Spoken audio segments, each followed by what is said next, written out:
Hey everyone, welcome back to CreepyCorner Stories. You know, diving into the dark web is always risky, but sharing these stories with you makes it worth it. I'm curious, where are you watching this from right now? Let me know in the comments below. I've noticed that these kinds of stories hit differently depending on where you are.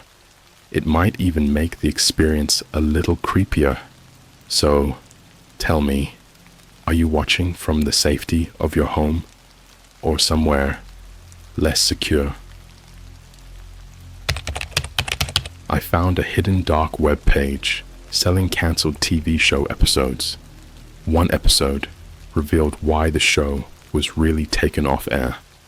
Alright, so, before I dive into this, I just want to say one thing up front. I know how ridiculous this is going to sound. If someone else were telling me this story, I'd call BS immediately. But I swear, everything I'm about to tell you is 100% real. You don't have to believe me. Hell, I almost don't believe me. But after what happened, I feel like I have to get this out. I don't know. Maybe it's a warning, or maybe it's just me trying to make sense of it all. Anyway, here goes. It all started last month when I was hanging out with my buddy Alex. We were just chilling in my room, playing some old PS4 games. Yeah, I still have a PS4, don't judge me. When we started talking about creepy internet stuff. You know, the usual. Reddit threads about creepy subreddits. Urban legends about cursed YouTube channels, that kind of thing. Then Alex casually mentioned something about the dark web.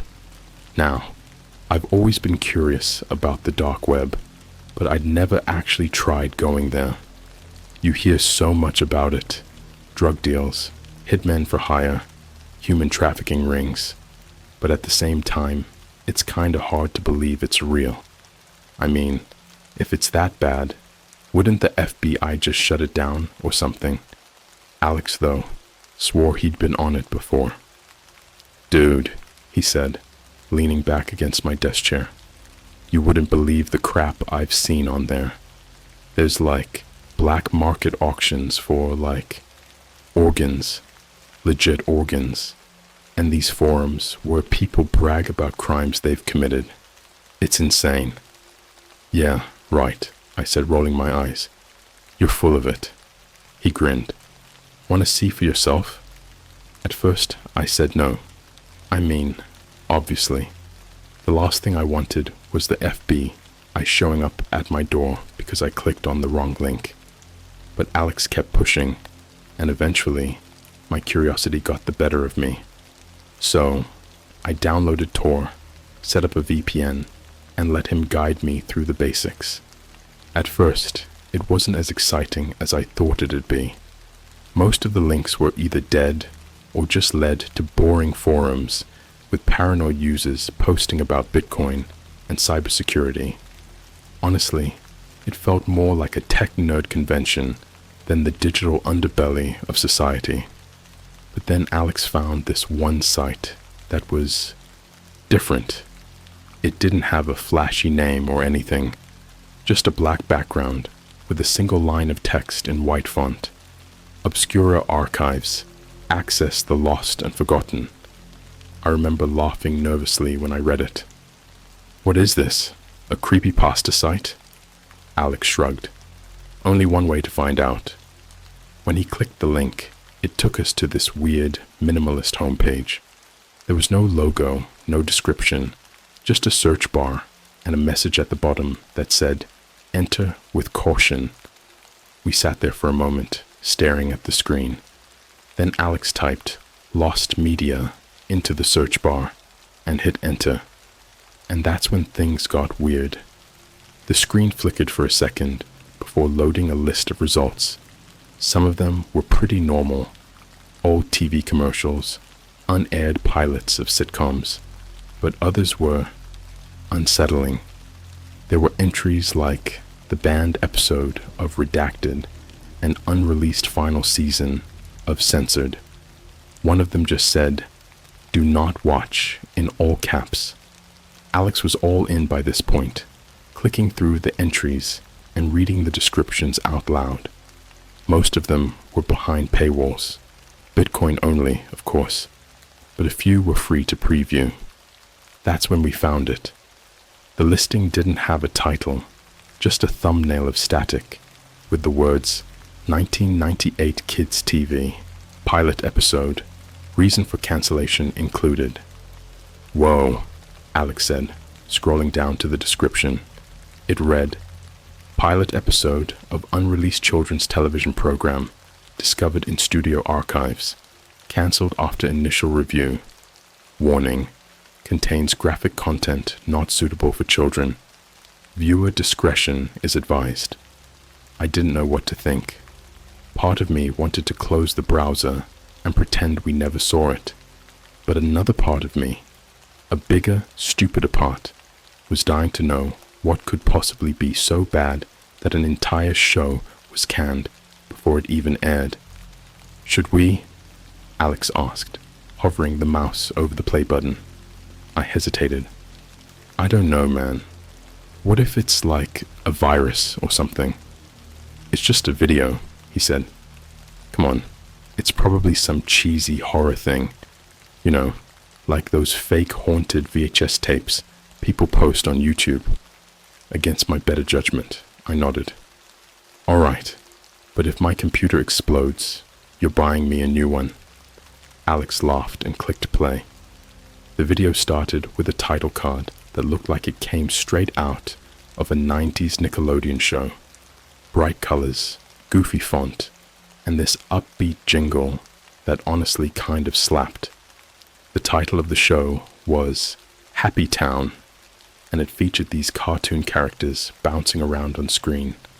Think something between Barney and Blue's Clues. So far, so normal, right? But then the episode started, and I don't even know how to explain it. So, the video opens with this shot of a cheerful little town that looks like something out of a low-budget children's show from the late 90s. Brightly colored houses, smiling suns, a fake-looking cobblestone street, and a bunch of creepy humanoid animal puppets just bouncing around. They were waving to the camera like they knew I was watching. The whole thing had that weird, uncanny vibe to it, like it was trying too hard to be cheerful. The kind of thing that's supposed to appeal to kids, but you can tell it's made by adults who don't actually understand kids. You know what I mean? The puppets were the worst part. They didn't look like Muppets or Sesame Street characters. These things looked wrong. There was a bear with button eyes that didn't quite match, a rabbit with ears that drooped in opposite directions, and this pig with a permanent, wide-open smile that showed way too many human-like teeth. They moved like someone was struggling to figure out how to work the puppetry, a little jerky, a little delayed, like they were alive but didn't know how to use their own bodies. It wasn't funny or cute. It was just off. The host of the show was this guy in a bright yellow suit and a bow tie, grinning like his life depended on it. His name was Mr. Sunshine, or at least that's what he called himself. He introduced himself like we were best friends already. "Hello, boys and girls," he said, staring directly into the camera. His voice was weirdly high-pitched, almost like it was being run through a filter. "Welcome to Happy Town. I'm so glad you're here today. Do you know what makes Happy Town special?" He paused, like he was waiting for me to answer. "It's because everyone is happy here. Always, no matter what." As he said that last part, his face twitched, like his smile was a little too hard to hold, like it hurt. The puppets all clapped and cheered in this weird, looping animation. One of them, the pig with the creepy teeth, leaned in a little too close to the camera and whispered, "Forever." I flinched. Alex laughed nervously. Okay, that's definitely not for kids. Mr. Sunshine clapped his hands together. All right, friends, let's sing the Happy Town song. The puppets started clapping. This mechanical music kicked in, and the lyrics were bizarre. I don't remember all of it, but there was one line that stuck with me. If you're not happy, you're not allowed. We'll fix that smile and make you proud. The music stopped abruptly, and Mr. Sunshine's face was way too close to the camera now. His smile stretched so wide, it looked like his face might split open. His eyes weren't smiling though. They were dead. Empty. Now it's time to meet today's new friend, he said, his voice just a little too loud. The camera cut to a little girl sitting in what looked like a plastic lawn chair. She couldn't have been older than 6 or 7, with curly brown hair and one of those flower print dresses kids always seemed to wear in the 90s. She wasn't smiling though. She looked nervous, scared even. Everyone say hello to Lily, Mr. Sunshine chirped, and the puppets all waved in unison. Their movements were stiff and unnatural, like they were being yanked around on strings. Lily didn't wave back. She just stared at the floor, fidgeting with the hem of her dress. Mr. Sunshine crouched down next to her, still grinning like a maniac. Lily, why don't you tell us why you're here today? She mumbled something I couldn't make out. Mr. Sunshine's grin didn't falter, but his voice got sharp. Lily, speak up so all your friends can hear you. The puppets froze. Their heads all snapped toward her at the same time, their lifeless button eyes unblinking. Lily's lower lip trembled. I wasn't happy, she whispered. Oh no! The puppets chorused, dragging out the words like they were mocking her. Mr. Sunshine patted her head in a way that wasn't comforting at all. It was stiff, like he was barely holding back from shoving her out of the chair. Well, don't you worry, Lily, he said. Here in Happy Town, we fix sad little girls like you. Isn't that right, friends? The puppets all nodded in unison. Alex paused the video. Okay, this is messed up. I nodded, but I didn't say anything. I couldn't. My stomach was doing flips, and my mouth had gone completely dry. Should we stop? Alex asked. He sounded nervous now, like maybe he was starting to regret showing me this. No, I said before I could stop myself. Let's just see where it goes. Alex hesitated, then hit play. The video skipped ahead a bit, like someone had edited out part of the footage. Now, Lily was sitting in what looked like a dentist's chair, except it was filthy. Rust streaked the metal, and the leather cushions were torn and covered in dark stains I didn't want to think about. The puppets were standing around her, silent now, watching. Mr. Sunshine walked into frame, holding what looked like a toolbox. He set it down on a metal tray and turned to Lily. Now, Lily, he said, his tone way too sweet. It's time for your happy fix. Her eyes went wide, and she started squirming in the chair. No, I don't want. But before she could finish, the puppets all grabbed her. Their jerky, puppet-like movements were gone now. They moved like real people, strong and deliberate. Too strong. Lily screamed and kicked, but it didn't matter. They pinned her down. Mr. Sunshine opened the toolbox, humming the Happy Town song under his breath. The first thing he pulled out was a pair of pliers. Alex let out a shaky laugh, like he thought it had to be a joke, but I couldn't look away. My whole body was frozen. Let's fix that frown, Lily, Mr. Sunshine said, and his grin stretched even wider. The video cut again. When it came back, Lily was smiling, but it wasn't a real smile. Her lips were stretched back in this grotesque, forced grin. and her cheeks were streaked with blood. "I feel better now," she said in a flat, robotic tone. Her voice didn't even sound like her anymore.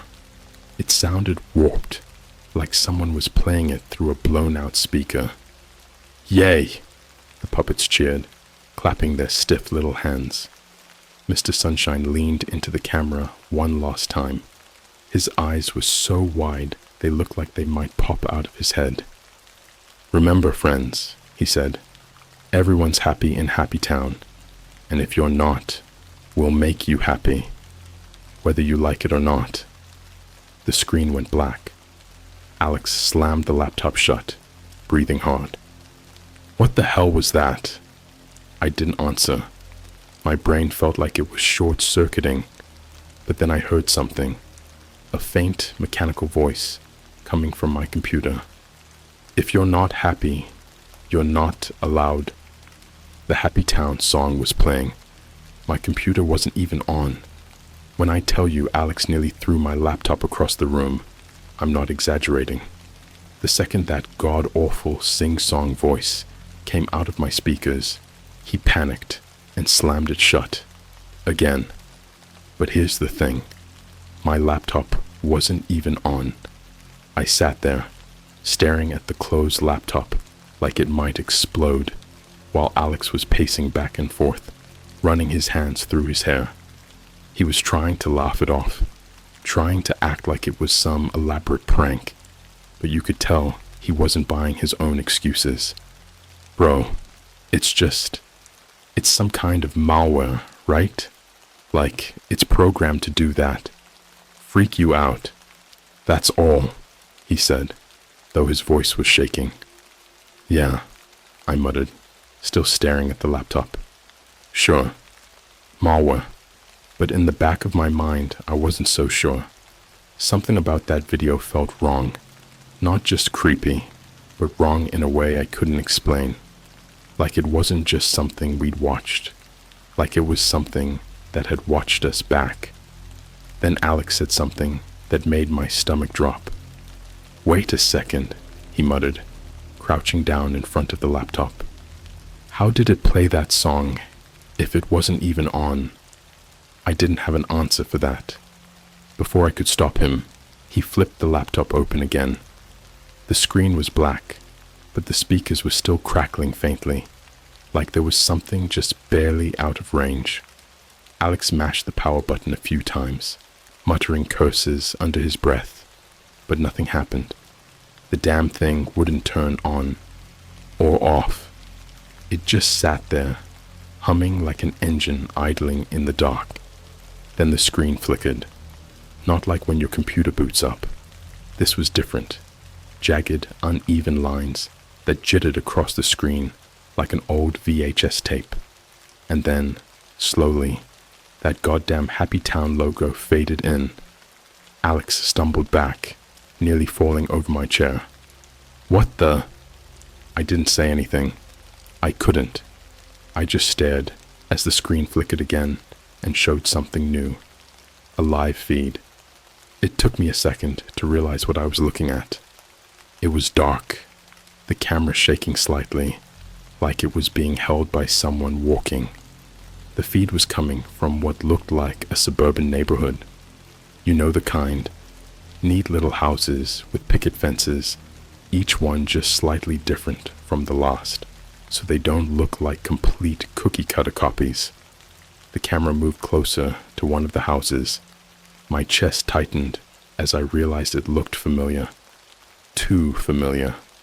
The front door came into frame, and my heart dropped into my stomach. It was my house. Alex saw it too. "Nope. Nope. Nope," he muttered, grabbing his hoodie and heading for the door. "I'm out. I'm not doing this, man. You need to call someone. The police. An exorcist. I don't care. Just..." Before he could finish, the camera on the screen tilted up and zoomed in on my bedroom window. My window. The feed cut to static. That's when the knocking started. It wasn't loud, just a soft, steady knock, knock, knock at the front door. Like whoever was on the other side wasn't in a hurry. Alex froze. Dude, did you hear that? I nodded slowly, my throat too tight to speak. Knock, knock, knock. It came again, louder this time. Alex backed away from the door, his eyes wide. Don't answer it, he whispered. No shit, I whispered back. But then, to my absolute horror, I heard another sound. It wasn't coming from the door. It was coming from the laptop. If you're not happy, you're not allowed. The goddamn song was playing again, muffled and distorted like it was coming through a wall. And then, over the music, I heard something else. A voice. Let us in, friend.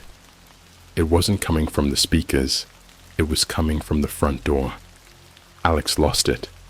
He grabbed a lamp off my desk and held it like a baseball bat, motioning for me to follow him. We're going out the back, he said, his voice barely above a whisper. I nodded, grabbing my phone and shoving it into my pocket.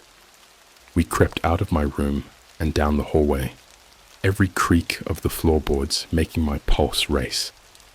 The knocking hadn't stopped. It was steady now, like a metronome, perfectly timed and perfectly patient. Knock, knock, knock. We made it to the kitchen, and Alex unlocked the back door as quietly as he could. But just as he turned the knob, the knocking stopped. Silence. Alex froze, his hand still on the doorknob. What the hell? He mouthed. And then came the voice again, louder this time. Friends don't run away, Alex. Alex turned to me, his face pale. How do they know my name? Before I could answer, the kitchen light flickered, then the living room light. One by one, every light in the house blinked off, leaving us in total darkness. My phone buzzed in my pocket. I yanked it out and unlocked it, desperate for any kind of light. But instead of my home screen, I saw them, the puppets. They were just standing there, staring at me through my phone screen. Their dead, button eyes and jerky movements were somehow even worse up close. The pig with the human teeth smiled at me, its mouth moving slightly, as if it was trying to speak. I heard the front door creak open. Alex bolted. He didn't even try to stay quiet. He just ran out the back door and into the yard. I followed him, my phone still clutched in my hand. The air outside felt heavier than it should have. The streetlights were flickering, casting weird, uneven shadows across the lawn. Alex was already halfway down the block, sprinting toward his car. I turned to follow him, but something stopped me. It was the song. If you're not happy, you're not allowed. It wasn't coming from my phone anymore. It was coming from everywhere, from the shadows, from the houses, from the wind. It surrounded me, choking out everything else. And then I heard the voice again. Don't run, friend. Stay with us. Be happy. I turned, and there they were. The puppets. They weren't on a screen anymore. They were standing on my front lawn, their stiff, jerky movements replaced by something much more fluid, much more human. The pig took a step forward, its glassy eyes locked on mine. It opened its mouth, and for the first time, I heard it speak clearly. Let us fix you. The second that pig stepped forward, I swear I felt my body lock up, like I'd forgotten how to move. My instincts were screaming at me to run, but something about the way it tilted its head and stared, those dead, button eyes glinting faintly in the flickering streetlights, made my legs go stiff, like I was rooted to the ground. Behind the pig, the other puppets started moving. Their jerky, lifeless motions were gone now, replaced by something far worse. They didn't walk, they glided. Their movements were too smooth, too quiet, like they were floating just an inch above the grass. But their faces, they didn't change. That same frozen expression, like someone had stitched their fake smiles directly into their skin. And then the voice came again, but it wasn't coming from any of them. It came from everywhere, all at once, like the air itself was speaking to me. "Don't be afraid. We just want to help."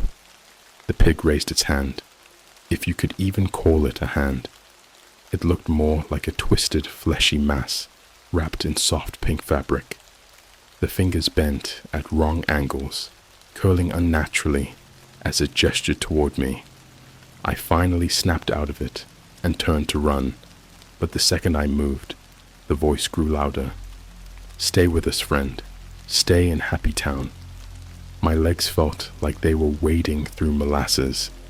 Every step took twice the effort it should have, like gravity had doubled all around me.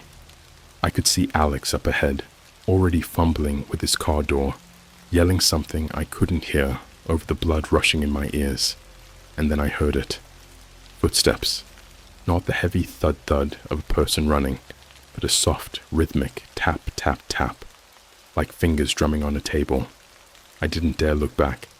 The footsteps got faster, closer. "Stay." The voice wasn't coming from the air anymore. It was right behind me. I reached Alex's car just as he got the door unlocked. He yanked it open and dove inside, but before he could close it, I jumped in too, practically landing in his lap. "Drive!" I screamed, slamming the door shut. Alex didn't hesitate. He started the engine, slammed his foot on the gas, and we tore out of there so fast the tires screeched against the pavement. I twisted around in my seat, looking out the back window. They were standing in the middle of the street, watching us. All four of them.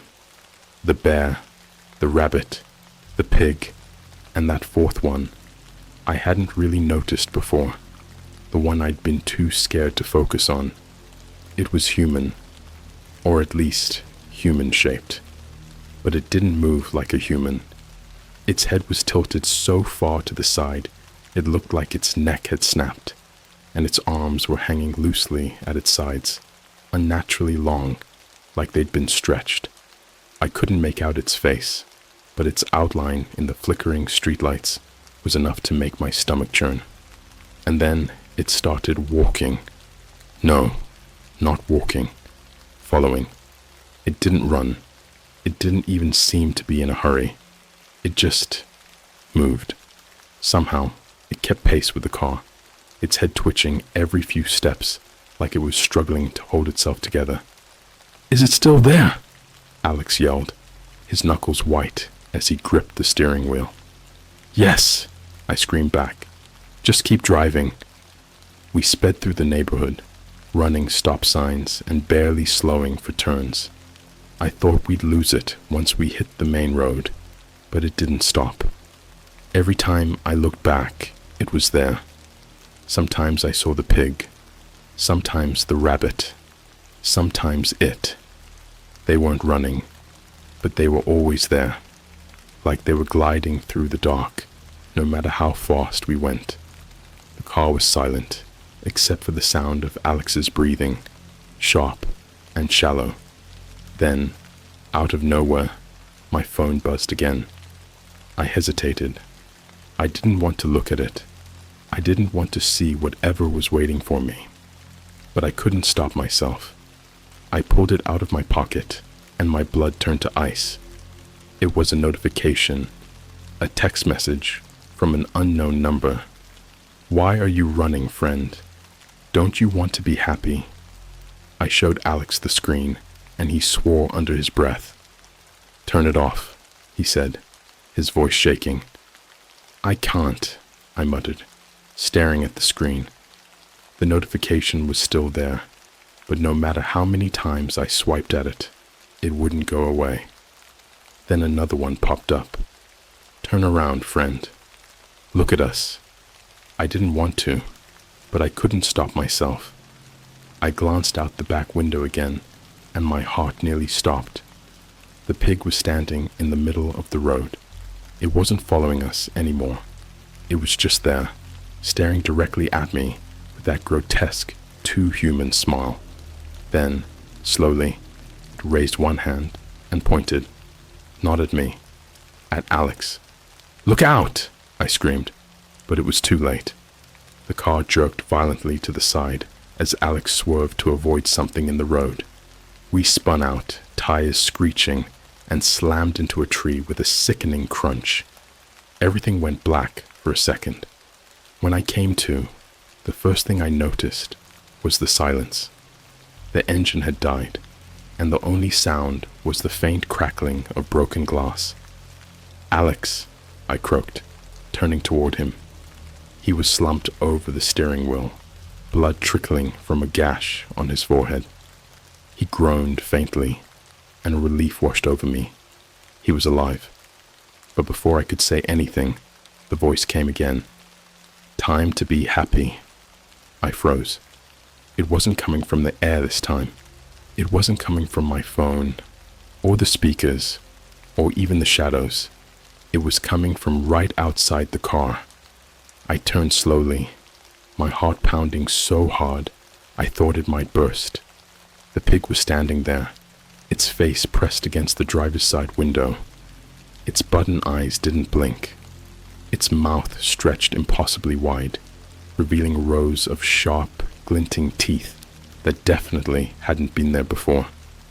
Alex stirred, groaning, and the pig tilted its head, watching him like it was hungry. "No," I whispered, reaching for Alex.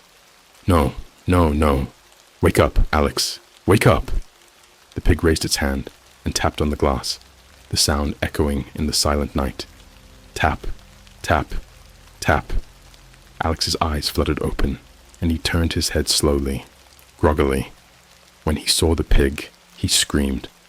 "Drive!" I yelled, even though the car was wrecked and the engine wasn't running. I didn't know what else to say. I just knew we had to get out of there. But it was too late. The pig raised both hands and punched through the glass. The sound of the glass shattering was like a gunshot, sharp and final. It sprayed everywhere, tiny shards glittering in the dim light as they rained down on Alex and me. I couldn't move. I couldn't even scream. I was frozen in place, watching as the pig reached through the broken window with that grotesque, misshapen hand. "Alex!" I shouted, finally snapping out of it. I grabbed his arm and yanked him toward me, just as the pig's hand closed on the air where his head had been. Its fingers twitched, and I swear I heard the bones in its joints crackle like old leather. Alex was screaming now, loud and raw, and I couldn't blame him. The thing's face was inches from his, its button eyes reflecting his terror back at him like tiny black mirrors. Its mouth stretched wider than ever, the rows of razor-sharp teeth almost shimmering as it rasped in that same hollow, mechanical voice. "Be happy, friend." Alex threw himself against the passenger door, fumbling for the handle. It wouldn't budge. I reached over and yanked on it as hard as I could, my hand shaking so bad I could barely grip it. The door finally gave way, and Alex tumbled out onto the ground. "Run!" I screamed, crawling over the center console and scrambling out after him. We took off into the woods.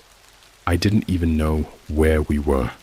I just ran, crashing through branches and undergrowth, my lungs burning with every step.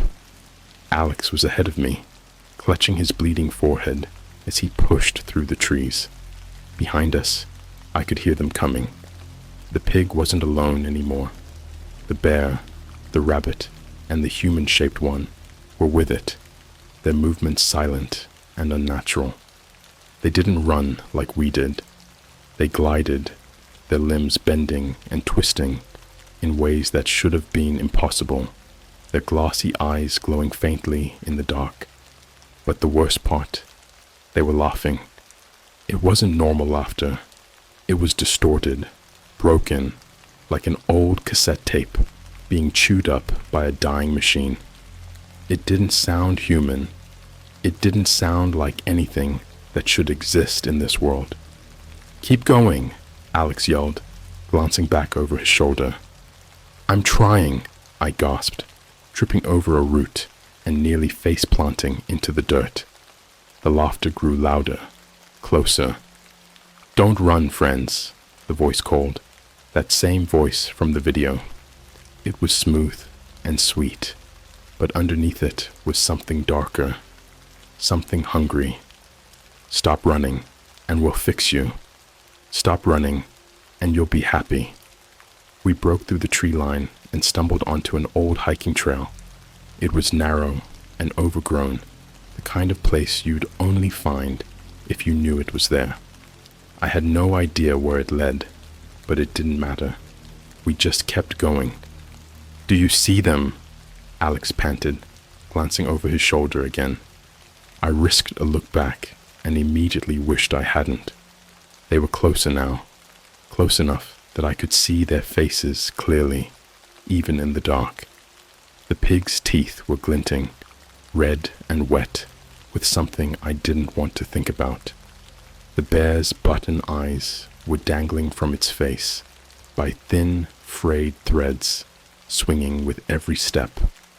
The rabbit's head was tilted so far to the side, it was practically upside down, its mouth twitching like it was trying to form words.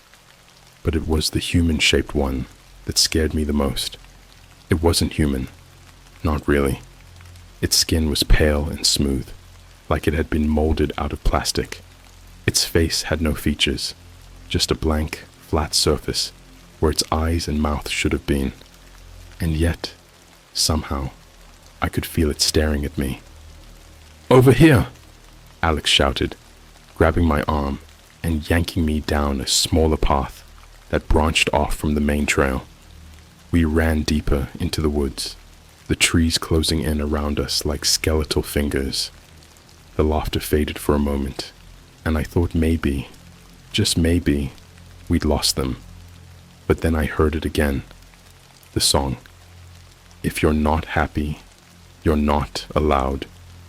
It was coming from all around us now, echoing through the trees like it was coming from the forest itself. And then the voice spoke again. "We see you, friends. Don't you want to stay in Happy Town?" The path ended abruptly at a small abandoned cabin. The windows were boarded up, the door hanging off its hinges. It looked like it hadn't been touched in years, maybe decades. Alex didn't hesitate. He shoved the door open and pulled me inside, slamming it shut behind us. "Help me," he said, grabbing an old wooden dresser and pushing it in front of the door. I joined him, my muscles screaming in protest as we shoved it into place. For a moment, everything was quiet. I leaned against the wall, gasping for breath. "What the hell are those things?" Alex shook his head, his eyes wide and wild. "I don't know, man. I don't know." I pulled out my phone, hoping to call for help, but the screen was still stuck on the same image. The puppets. They were staring at me, their blank, lifeless faces filling the screen. Then the screen flickered, and new text appeared. "We're already inside." My heart stopped. "Alex," I whispered, my voice shaking. "We have to get out of here. Now." Before he could respond, the laughter started again. But this time, it was coming from inside the cabin. The dresser blocking the door scraped against the floor, moving on its own. I grabbed Alex and pulled him toward the back of the cabin, toward a small window that wasn't boarded up. "Go!" I shouted, shoving him toward it. He climbed through first, landing awkwardly on the ground outside. I scrambled after him, cutting my arm on a shard of broken glass as I squeezed through the narrow opening. We hit the ground running, but it didn't matter. They were waiting for us. The puppets were standing in a circle around the cabin, their glowing eyes fixed on us. The pig was in the center, its human-like teeth bared in a twisted grin. "Nowhere left to run," It rasped, its voice dripping with mockery. Alex grabbed a rock off the ground and hurled it at the pig. It hit the thing square in the head, but it didn't even flinch. The pig tilted its head, its grin widening. "Naughty, naughty," it said, and then it moved. It was on Alex in an instant, faster than anything I've ever seen. He screamed as it grabbed him, its fingers digging into his shoulders like claws. The other puppets closed in, their distorted laughter echoing through the night. I ran. I didn't look back. I didn't stop. I just ran until my legs gave out and I collapsed in the dirt, my chest heaving and my vision swimming. When I finally dared to look back, the forest was empty. Alex was gone. Epilogue. That was 3 days ago. I haven't slept since it happened. I've tried calling Alex's phone, but it just rings and rings until it goes to voicemail. His car is still where we left it, wrecked and abandoned on the side of the road. The police say there's no sign of him, and I didn't know how to explain what really happened without sounding insane. But last night, I got another text. It was from Alex's number. "I'm happy now. Come join me in Happy Town." Underneath the text was a picture. It was Alex, sitting in that same filthy chair from the video, his face twisted into a grotesque, unnatural smile. His eyes were empty, lifeless, and behind him, the pig was watching. I don't know how much longer I have. Every time I close my eyes, I hear the song. Every time I turn on a screen, I see them. I know they're coming for me. So if you're reading this, please, whatever you do, stay away from the dark web. And for the love of God, if you ever see something called Happy Town, don't watch it. Because once you do, they'll never let you go.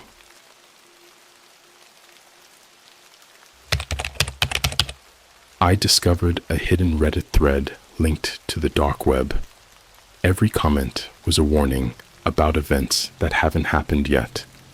Okay, I don't even know how to start this, because every time I try to write it out, it sounds fake as hell.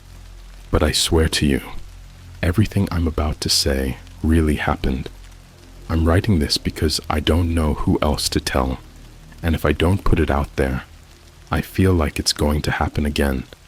Or worse, it'll happen to someone else. This all started about a month ago. I was procrastinating, as usual, scrolling through Reddit at like 2 a.m. I follow a bunch of random subreddits, so my feed's usually a mix of memes, true crime theories, and those weird, "what's the scariest thing you've experienced?" threads. You know, the usual time-wasting content. Anyway, I was clicking through a thread about the most disturbing subreddits people have stumbled upon. Most of it was the usual stuff.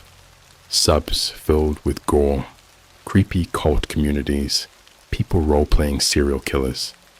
But then someone casually mentioned something called r/Ashford Watch. At first, I thought it sounded like one of those niche subs for fans of some random TV show or obscure video game. But the thing is, no one in the thread explained what it actually was. All the comments about it were super cryptic.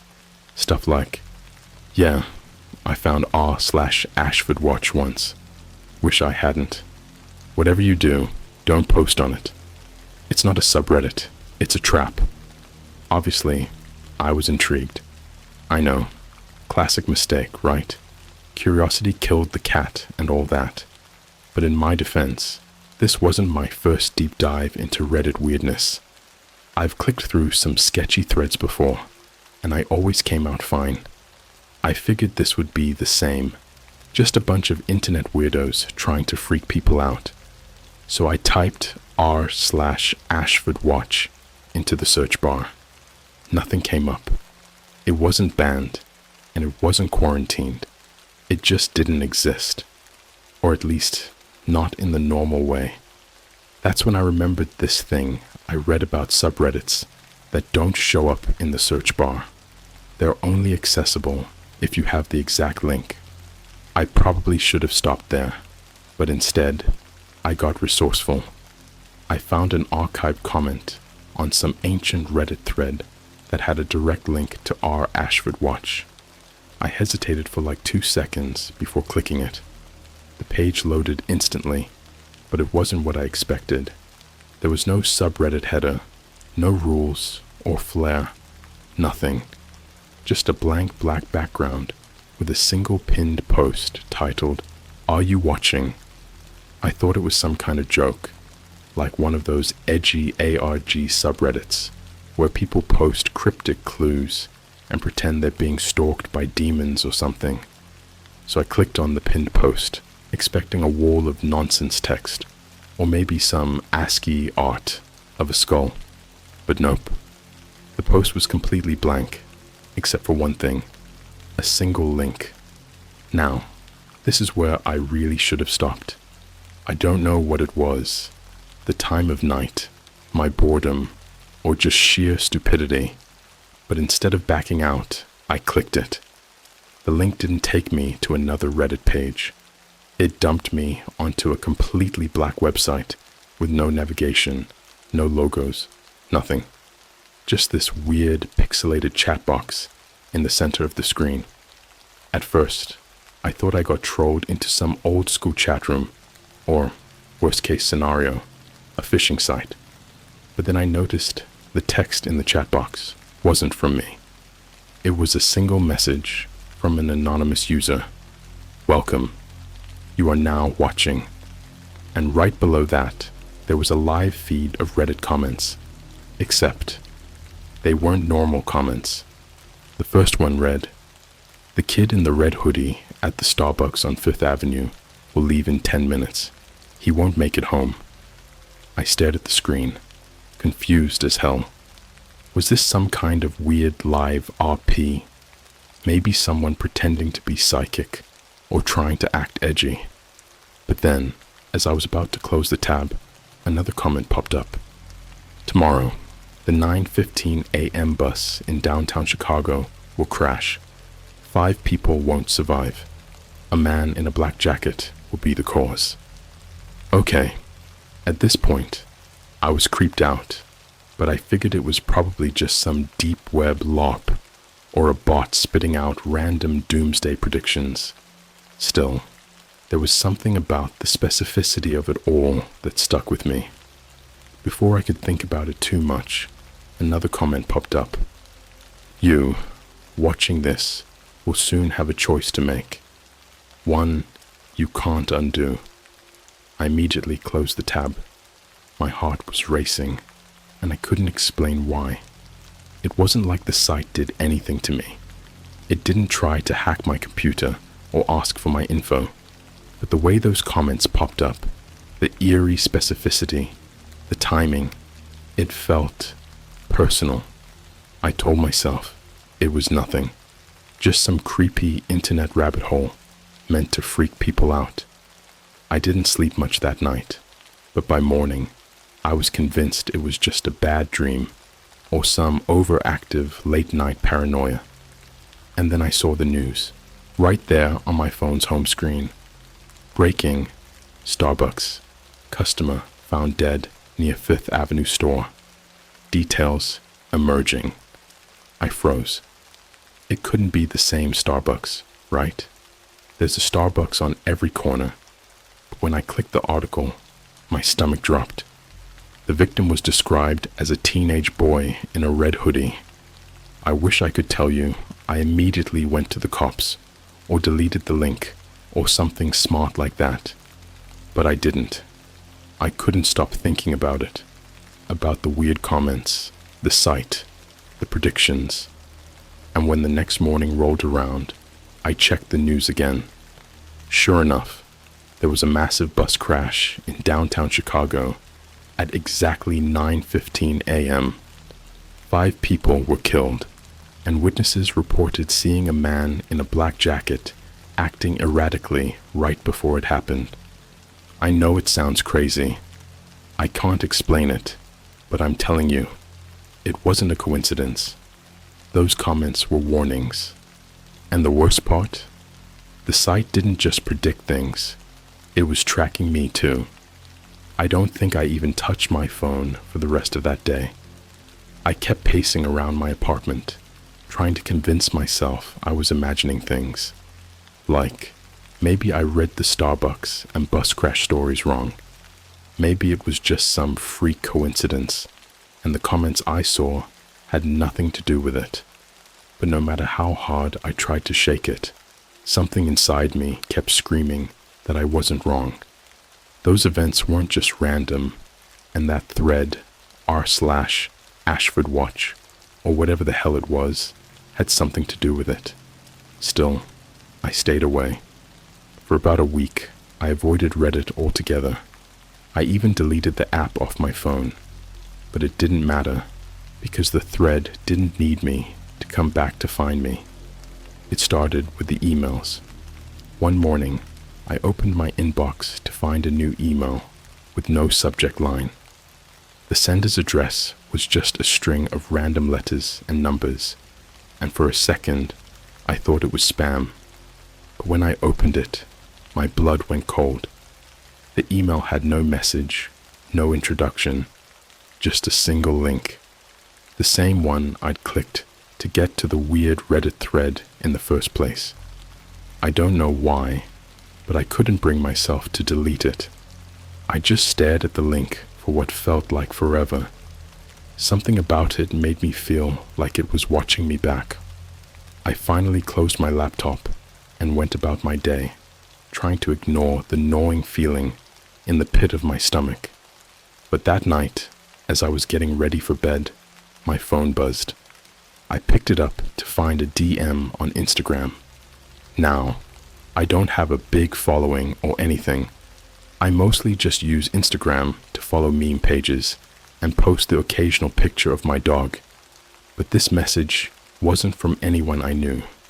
It was from an account with no profile picture and a random username like observer_94829. The message read, "You've seen it now. You can't look away." That was it. No context, no follow-up, just that one cryptic line. I tried to ignore it, but a few minutes later, another message came through. "Check the news tomorrow. The man in apartment 3B won't survive the night." I froze. My stomach twisted so hard, I thought I was going to throw up. See, I live in a small apartment complex, and apartment 3B is just down the hall from mine. I debated calling the police, but what was I supposed to say? "Hi, yeah, someone sent me a creepy Instagram DM, and now I think my neighbor's life is in danger." They'd laugh me off the phone. I decided to stay up all night instead. I sat in the dark with every light in my apartment off, staring at my peephole like some kind of paranoid lunatic. I don't even know what I was looking for. Maybe someone breaking into 3B. Maybe the man himself leaving in some kind of suspicious way. But nothing happened. No one came in or out, and by the time the sun came up, I started to think I'd overreacted. And then I heard the sirens. By the time I opened my door, the hallway was packed with cops and EMTs. They were wheeling out a stretcher, but the man on it wasn't moving, and they'd covered him with a sheet. One of my neighbors told me later that the guy in 3B had been found dead in his apartment. No one knew how long he'd been there.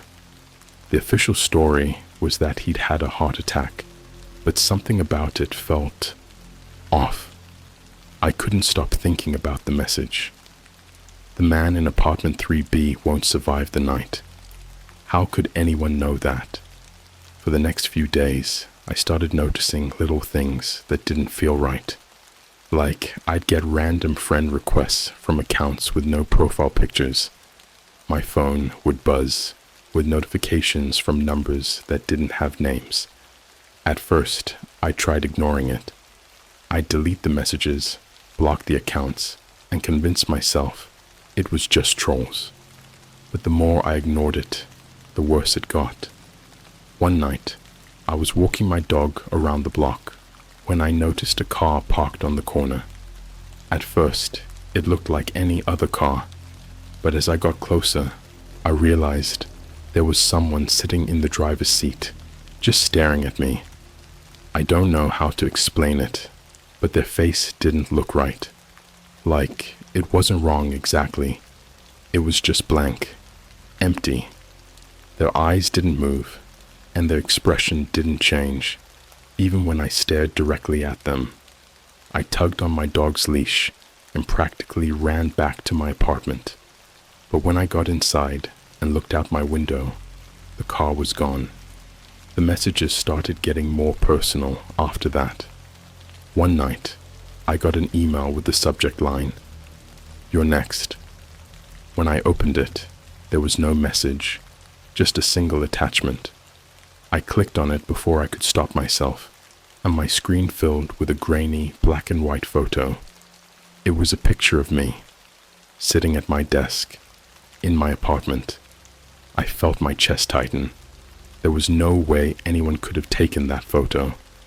My blinds had been closed all day, and I live on the second floor. Even if someone had a camera, there'd be no way to get that angle without being inside. I slammed my laptop shut and checked every lock in my apartment twice. Then I shoved a chair under the doorknob, just in case. The last straw came a few nights later. It was around 3 a.m. when I woke up to the sound of footsteps outside my door. They were slow and deliberate, like whoever it was wanted me to hear them. I grabbed the closest thing I could use as a weapon, an old baseball bat, and stood there in the dark, heart pounding so loud I could barely hear anything else. The footsteps stopped, and then the sound of paper sliding under my door. I didn't move for what felt like hours. Eventually, I worked up the courage to turn on the light and pick up the paper. It was a single, crumpled sheet with 2 words written in blocky, uneven letters. "Look outside." I don't know why I listened. Maybe I was too scared to think straight. But when I pulled back the blinds, I almost dropped the bat. Across the street, standing under the flickering streetlight, was the same blank-faced man I'd seen in the car. He wasn't moving, just staring up at my window, like he'd been waiting for me to notice him. I don't remember calling the police, but they showed up a few minutes later. By the time they arrived, the man was gone. I don't know what this is, if it's some kind of stalker, or if it's connected to ER/Ashford Watch, but I feel like I'm in way over my head. And the worst part? The last message I got said this: "Do you regret looking yet? You should. Tomorrow, it gets worse." The thing about fear is, after a while, it stops being something you feel. It becomes something you live in. Like, at first, the things happening to me felt like sharp, sudden bursts of terror. Messages, noises, the guy outside my apartment. But now, it's like I'm drowning in it. It's constant. Every second of every day, I feel like I'm being watched. I've started keeping the blinds shut at all times. I sleep with a baseball bat next to my bed. I even bought one of those motion-activated cameras for my front door, but every time I check the footage, all I see is static, like something's interfering with it. And the messages? They haven't stopped. They've just gotten worse. The day after I saw the man outside my window, I got another DM on Instagram. This time, it was a video. It started off black, like the camera was covered or something. Then, slowly, the picture came into focus. It was my hallway. My hallway. The camera panned down, and I saw my door, the one with the stupid welcome mat I keep meaning to replace. Then the camera moved closer. Step by step, whoever was filming walked up to my door until the lens filled the entire frame. I thought that was it, but then the camera tilted downward. That's when I noticed something taped to the door. A picture. The video cut out before I could see what was on it, but I didn't need to.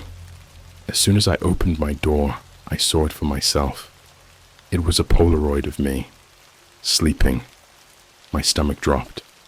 I hadn't told anyone, but ever since this whole thing started, I'd been sleeping in the living room, too paranoid to stay in my bedroom. The picture showed me curled up on my couch, clutching the baseball bat, like it was some kind of security blanket. Whoever left it must have been inside my apartment. I called the police again, but at this point, I think they've written me off as crazy. They sent an officer over, but all he did was glance around, ask me a couple of questions, and tell me to make sure my doors and windows were locked. As if I wasn't already doing that. I couldn't stop thinking about the video though. It wasn't just the fact that they'd been inside my apartment. It was the timing. The footage was so recent. It was like they were taunting me. That's when it hit me. The video wasn't just a threat. It was a message. And if there was a message, that meant they wanted me to respond. That night, I made the dumbest decision of my life. I reopened the link to our Ashford watch. It was still the same as before.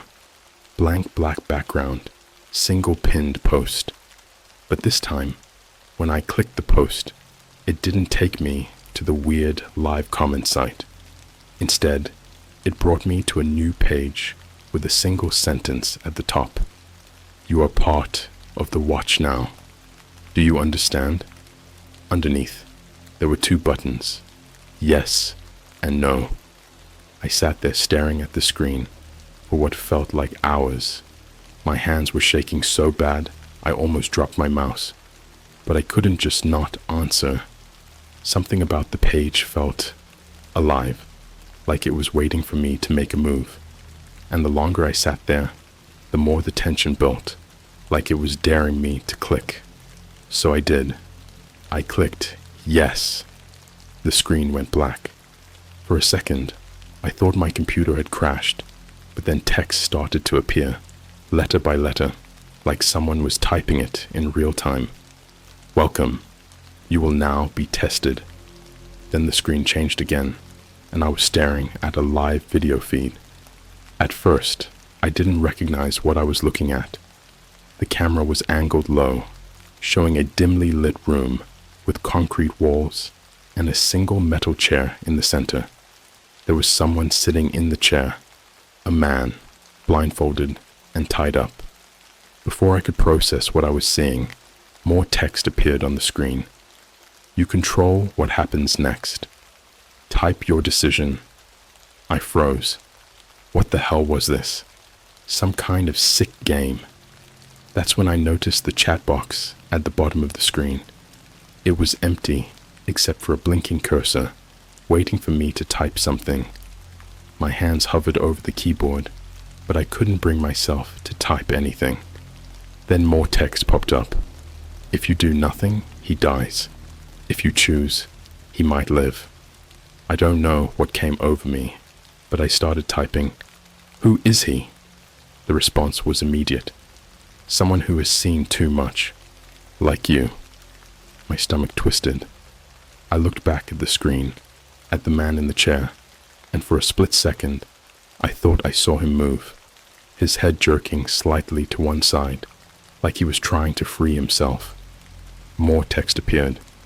Decide. Does he live or die? I didn't type anything. I couldn't. My hands were shaking so hard, I thought I was going to throw up.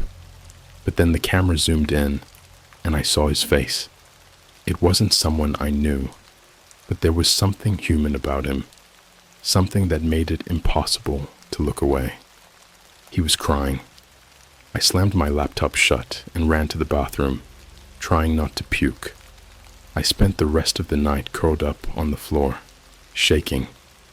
The next morning, I turned my laptop back on, half expecting it to be bricked or hacked or something.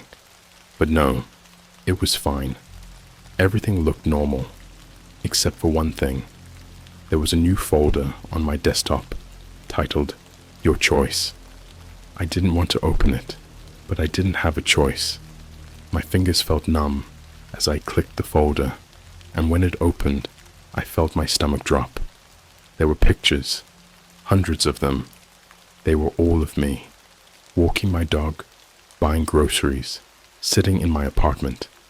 Some of them were taken from outside my window, but others were from inside. The last photo was different. It wasn't of me. It was a screenshot from the live feed I'd seen the night before. The man in the chair was slumped over, blood pooling at his feet. Underneath the picture, there was a single line of text. He died because of you. I don't know how to describe what that did to me. It wasn't just guilt. It was something deeper, something primal. It felt like my whole world had been flipped upside down, like nothing I did mattered anymore. And then the messages started again. You failed the test, but don't worry, there will be more. I haven't slept since. Every time I close my eyes, I see that man's face, the way his head slumped forward, the blood pooling beneath him. And the worst part, I don't think this is over. The last message I got said this: next time, it will be someone you know. You ever feel like you're living in a bad dream you can't wake up from? Like every second, you're waiting for something to snap you out of it, but the snap never comes. That's my life now, except it's not a dream. It's real, and it's getting worse. After that last message, next time, it will be someone you know, I completely lost it. I threw my laptop into the closet, unplugged my router, and even taped over the cameras on my phone and my doorbell. It didn't matter. The feeling was still there. That prickling sensation, like someone was standing right behind me, breathing down my neck. I started avoiding people too. I stopped walking my dog outside, stopped going to the grocery store, stopped answering my phone. If they were going to come after someone I knew, I thought the best thing I could do was isolate myself.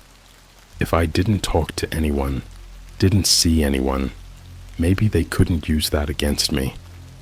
But whoever's behind this, they're smarter than me. The first time I saw the envelope, it was taped to my front door. There was no return address, no name, just a plain white envelope with my first name scrawled on the front in jagged, uneven handwriting. I stood there for a long time, staring at it, trying to decide if I should even open it. It felt wrong, like there was something alive about it, something waiting for me to make a mistake. Eventually, I grabbed it with a paper towel. Yeah, I'm that paranoid now, and brought it inside. My dog was barking her head off the entire time, pacing around the living room like she could sense the tension. Inside the envelope was a single photograph. It was my sister, Megan. She was sitting at a table in what looked like a cafe, scrolling through her phone with a half-empty coffee cup in front of her. I felt my stomach drop. The picture wasn't recent. At least I didn't think it was. Megan lives 2 states away, and we haven't seen each other in almost a year. But there was something about the angle of the photo, the way it was taken. It felt invasive, intimate. I flipped the photo over, and my blood ran cold. Written on the back, in the same jagged handwriting, were 2 words: she's next. My first instinct was to call her. I mean, obviously. But as soon as I unlocked my phone, a text came through. It was from a blocked number. Don't warn her. She'll die faster if you do. I froze, my thumb hovering over the call button. My heart was racing so hard, I could barely hear anything over the rush of blood in my ears. The logical part of my brain, the human part, was screaming at me to ignore the message and call her anyway. But the other part, the part that's been living in this nightmare for weeks now, it knew better. Whoever these people are, they're always one step ahead, always watching. I didn't call her. Instead, I booked a flight. I told myself I'd just show up at her apartment, act like I was visiting out of the blue, and make sure she was safe. I didn't tell her I was coming. I didn't tell anyone. If they were watching, I wasn't going to give them any reason to follow me. The flight was miserable. I kept checking over my shoulder, half convinced someone on the plane was watching me. Every time a flight attendant walked by, I flinched. I didn't even touch the in-flight meal because I was too paranoid about what might be in it. When I finally landed, I rented a car and drove straight to Megan's apartment. It was late by the time I got there, but her building was lit up like a Christmas tree, rows of windows glowing against the dark sky. For the first time in days, I felt a tiny spark of relief. If she was home, if I could just see her, maybe I could stop whatever was coming. She wasn't home. Her apartment was dark, the curtains drawn, no car in the parking lot. I knocked a few times, called out her name, even tried the door. It was locked. Nothing. I was about to leave when I noticed something on the ground, wedged under the doorframe. Another envelope. This one had my name and hers written on it, in that same uneven handwriting. I didn't even bother taking it inside. I tore it open right there in the hallway, my hand shaking so bad I could barely grip the paper. Inside was another photo. It was Megan again, but this time she wasn't at a cafe. She was in her car, stopped at a red light, staring straight ahead. Her face was calm, almost bored, like she had no idea someone was taking her picture. Underneath the photo, there was a sticky note with one sentence written on it. Midnight. It's up to you. I didn't know what the hell that meant, but I wasn't going to wait to find out. I drove around the city for hours, checking every cafe, every bar, every parking lot I could think of. I called her phone a dozen times, but it went straight to voicemail. By the time the clock hit 11:30, I was losing it. I was parked in an empty McDonald's lot, my head against the steering wheel, when my phone buzzed again. Another text, another blocked number. Are you ready to decide? Before I could even process the message, a new one came through. Check your back seat. If you've ever been so scared that your whole body just locks up, you know exactly how I felt in that moment. I didn't move. I didn't breathe. For what felt like an eternity, I just sat there, frozen, staring at the reflection of my car's interior in the rearview mirror. It was empty. I don't know what gave me the courage to turn around, but when I did, I saw it immediately. Another envelope, sitting on the back seat, like it had been waiting for me. I grabbed it with shaking hands and ripped it open. Inside was a GPS tracker and a single sentence. You have 30 minutes. Don't be late. I didn't think. I just acted. I plugged the GPS into my phone and followed the directions without question, my tires screeching as I sped through red lights and empty streets. The address led me to an abandoned warehouse on the edge of town. It looked like something out of a horror movie. Crumbling walls, broken windows, graffiti everywhere. The kind of place you'd expect to find a body. My phone buzzed again as I pulled up. Leave the car. Go inside. The inside of the warehouse was worse than the outside. The air was damp and cold, and the faint smell of mildew mixed with something metallic, something that made my stomach turn. There was only one light on in the entire building, a single, flickering bulb hanging from the ceiling. Beneath it was a table, and on the table, another envelope. This time, there was no name on it, just a single question written in bold black letters. Would you kill to save her? I opened the envelope. Inside was a gun. I didn't touch the gun. Not at first. I couldn't even look at it for more than a few seconds without my stomach twisting into knots. It sat there on the table, like it was daring me to pick it up, the cold, metallic weight of it filling the air without me even touching it. My hands were shaking so badly that I had to clench them into fists just to stop them. I took a step back, forcing myself to take a deep breath, but it didn't help. The air in the warehouse was heavy, suffocating, like it was closing in on me with every passing second. I didn't have to open the next envelope to know what it was going to say, but I did it anyway. My fingers trembled as I tore it open, the paper nearly slipping out of my hands. There were 3 words inside, written in bold, blocky handwriting. Room 23. Hurry.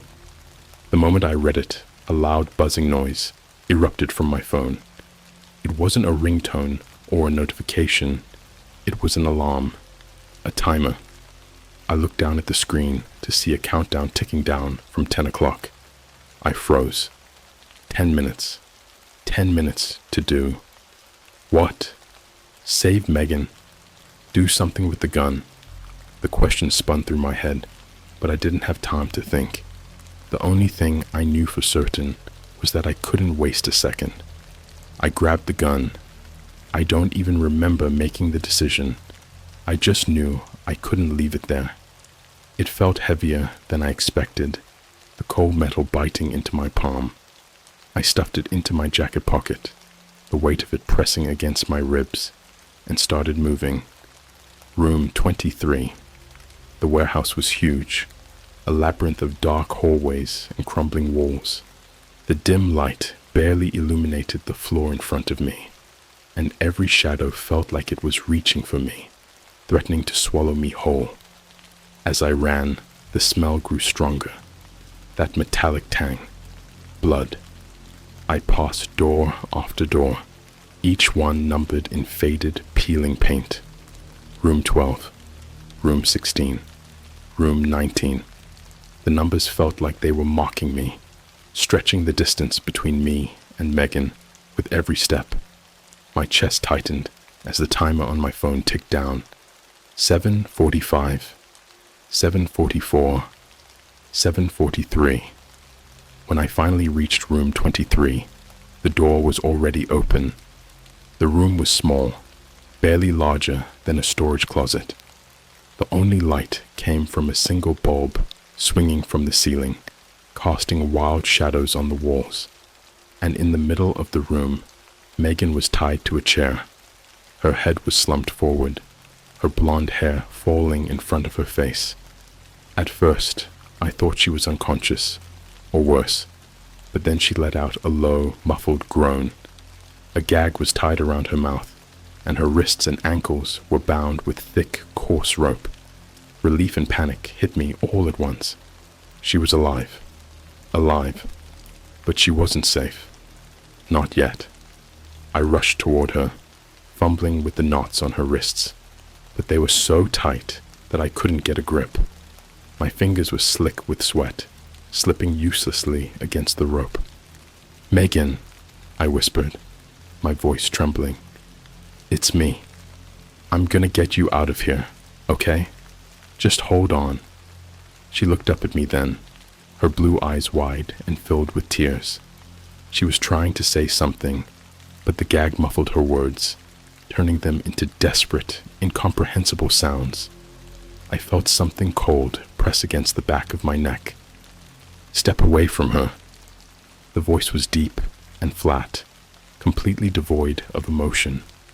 I froze, the knot in Megan's wrist only halfway undone. Slowly, I turned my head. There was a man standing in the doorway, dressed in black from head to toe.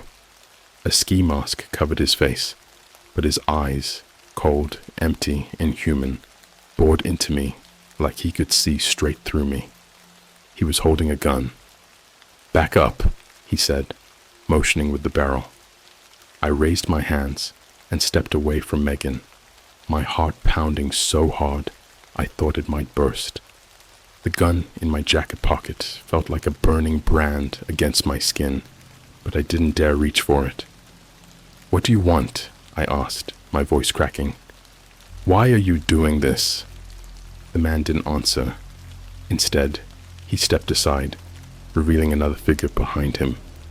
It was another man, also in a ski mask, dragging someone into the room. My stomach dropped. The person being dragged was a man in his late 20s, maybe early 30s. He was bloodied and bruised, his face swollen and barely recognizable. I didn't know him, but the way he struggled, the way he looked up at me with pleading eyes, I knew he didn't deserve whatever was about to happen. The second man shoved the stranger to his knees in front of me. Then he stepped back, standing next to the first man like they were waiting for something. "Here's how this works," the first man said, his voice cold and mechanical. "You have two options. Option 1, you use the gun in your pocket to kill him." He gestured to the stranger. I froze. How the hell did he know about the gun? "Option 2, he continued, "you don't. But if you don't," he paused, glancing at Megan, "she dies." My knees nearly buckled. "No," I whispered. "No, you can't do this. You—" "Time's ticking," the man interrupted.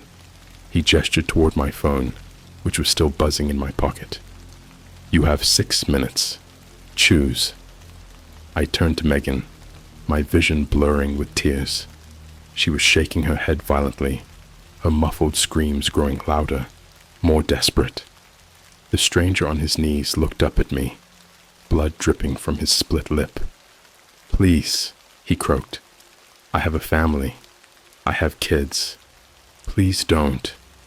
My hands were trembling so badly that I thought I might drop the gun when I pulled it out of my pocket. It felt heavier than before, like the weight of it had doubled now that I was holding it. I looked at Megan, then at the man, then back at Megan. 5 minutes left.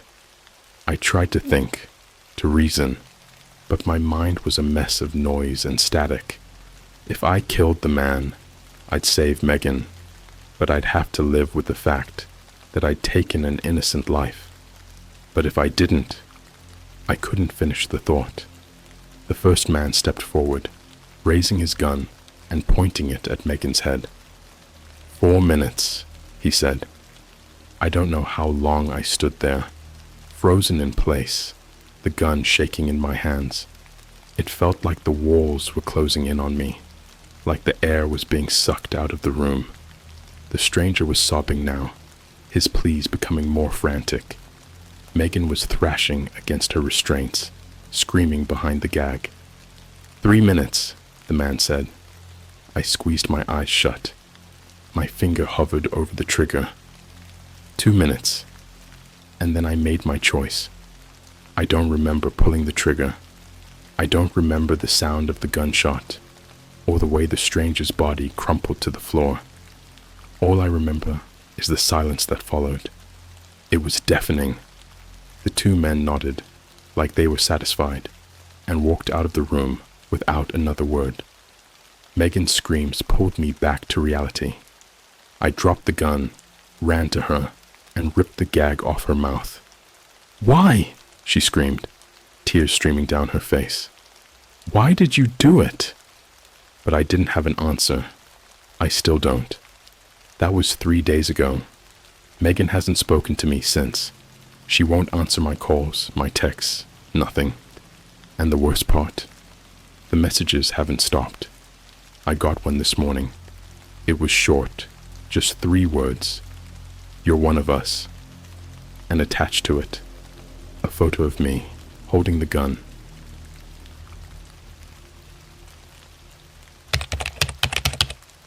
I found a dark web auction selling unreleased celebrity albums. The lyrics on one of the tracks were warnings about world events. Alright, so I wasn't going to post this. I wasn't even sure if anyone would believe me, but I honestly don't care anymore. I just need to get this off my chest. You ever have one of those nights where you go down a rabbit hole on the internet? Like 1 second you're watching harmless cat videos on TikTok, and the next you're Googling unsolved plane disappearances at 3 a.m. Well, this is like that, only a lot worse. So, I should start by saying I've always been a tech nerd. I'm that guy in the group chat who knows how to jailbreak your phone or get a free trial of Spotify Premium for the 30th time. My friends call me MacGyver with a Wi-Fi signal. For me, the internet has always been this infinite playground. Meme pages, gaming forums, weird conspiracy subreddits, you name it. But a few weeks ago, I found something I really wish I hadn't. It started off pretty innocent. I was at home, scrolling through Reddit while eating some cold fries I got from McDonald's earlier. Don't judge me, they're better cold. I stumbled across this thread on r/unresolved mysteries about creepy things people had seen on the deep web. For context, the deep web isn't all horror stories and hitmen like people think. A lot of it is just boring stuff. Research databases, old files, that kind of thing. But the dark web? That's where it gets dicey. Some guy in the comments mentioned a music auction site that was supposedly selling unreleased tracks from famous artists. He claimed it wasn't just your typical leaks like unreleased Kanye albums or scrapped Taylor Swift tracks. It was bigger than that. I'll admit, I was intrigued. I mean, imagine having songs no one else in the world has heard, especially if you're a music nerd like me. So, I did what any reckless idiot would do. I Googled how to access the dark web. Quick disclaimer, don't try this. Seriously, I thought I knew what I was doing, but I was so wrong. So here's the thing, I should have walked away. The second I heard my name in the track, the rational part of me knew this was some next level screwed up. But curiosity will kill you. And honestly, I couldn't shake the thought that maybe this was all some elaborate prank. I mean, yeah, the dark web is a creepy place, but could someone really know that much about me? My name, my exact setup, the clothes I was wearing. It felt impossible. Still, the video from the folder haunted me.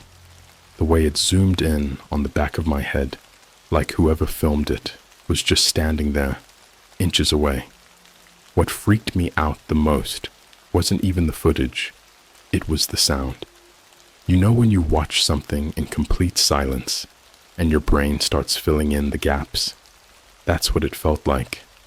I swore I could hear breathing, slow and deliberate, as if someone was trying to be quiet but couldn't help themselves.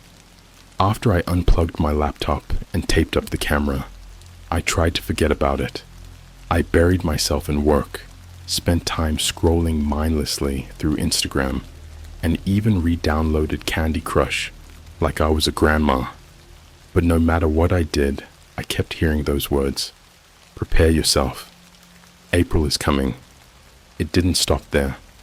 A couple of nights later, around 2 a.m., I got a notification on my phone. Now, I have Do Not Disturb set up, so only emergency contacts or critical alerts get through. When I saw the notification, my stomach dropped. It was from my home security app, the one that connects to my doorbell camera. I swiped it open, and the live feed loaded up slowly, like the internet was struggling. At first, there was nothing, just the grainy view of my front porch, barely lit by the streetlight. But then I saw it, a figure standing just outside the camera's range. They weren't moving, just standing there, barely visible at the edge of the frame. It was like they knew where the camera was and were deliberately keeping out of sight. I wanted to brush it off as a drunk guy, maybe someone who stumbled onto my property by accident. But then I noticed what they were holding. It was something small and metallic, reflecting the light. A knife? A phone? I couldn't tell. And just as I thought about rewinding the footage to get a better look, the feed cut out. The next morning, I woke up to find a package on my doorstep. No return address, no postage, nothing. It was just a plain brown box, sealed with cheap tape. Now, I'm not proud of this, but my first instinct was not to call the cops. I figured they'd laugh me off if I told them about a mystery box, and honestly, I didn't want to deal with explaining why someone might be targeting me. So, like an idiot, I brought it inside. When I opened it, I was expecting something ridiculous. Maybe some scammer trying to freak me out with random junk. Instead, I found a stack of Polaroids. The first few were harmless, almost like they were taken from a distance. My building, my car in the parking lot, a blurry shot of me leaving Starbucks, holding a coffee. Normal, everyday stuff. But as I flipped through, the pictures got more personal. There was one of me sleeping. It wasn't even taken from outside my window or anything. No, this was inside my bedroom. The angle was low, as if someone had crouched down by the foot of my bed. I could see my arm hanging off the mattress, my phone glowing faintly on the nightstand. I felt sick. My first thought was that someone had broken in, but I knew that wasn't possible. I had triple-checked every lock, every window, and then there was the lost photo. It wasn't of me. It was of a woman I didn't recognize. She was lying on the floor of what looked like a dimly lit basement, her face twisted in terror. Her hands were tied behind her back with what looked like duct tape, and her mouth was gagged. At first, I thought it was fake, like one of those staged crime scene photos. But then I noticed the small details. Her eyes were bloodshot, tears streaking down her face. Her hair looked damp, like she'd been sweating or crying for hours. On the back of the Polaroid, someone had written in Sharpie, "This is what happens to the curious." I didn't sleep that night, or the night after. Every creak, every shadow outside my window made my heart race. I was too scared to tell anyone. What was I supposed to say? "Hey, I think I bought cursed music on the dark web, and now someone's stalking me." People would think I'd lost it, but things only got worse. About a week later, I came home from work and found my apartment door wide open. I live alone, and I always lock my door. Always. The locks didn't look broken, and nothing inside was missing. At least, nothing obvious. But when I went into my bedroom, I found a sticky note taped to my laptop screen. It just said, "Play track 09. My first instinct was to throw my laptop out the window, but I couldn't bring myself to do it. Against every ounce of better judgment, I peeled off the note, booted up the computer, and opened the cursed folder. Sure enough, track 9 was sitting there, like it had been waiting for me. When I hit play, I didn't hear music this time. It was a recording of someone's voice, calm, low, and deliberate. "You've seen too much." The woman in the photo, she didn't listen either. There was a pause, and then the voice continued, "Check your bathroom mirror." My stomach flipped. I paused the track, my heart pounding, and walked to the bathroom like I was in a trance. I don't know what I was expecting, but the second I flipped on the light, I saw it. Written across the mirror in what looked like smeared red lipstick were the words, "We're inside now." That's when I called the cops. I couldn't keep pretending this was just some elaborate prank. But when they showed up, they didn't find anything. No signs of forced entry, no fingerprints, nothing. The officers were polite, but I could tell they didn't believe me. To them, I was just another paranoid guy who'd watched too many horror movies. But I wasn't crazy. I knew I wasn't.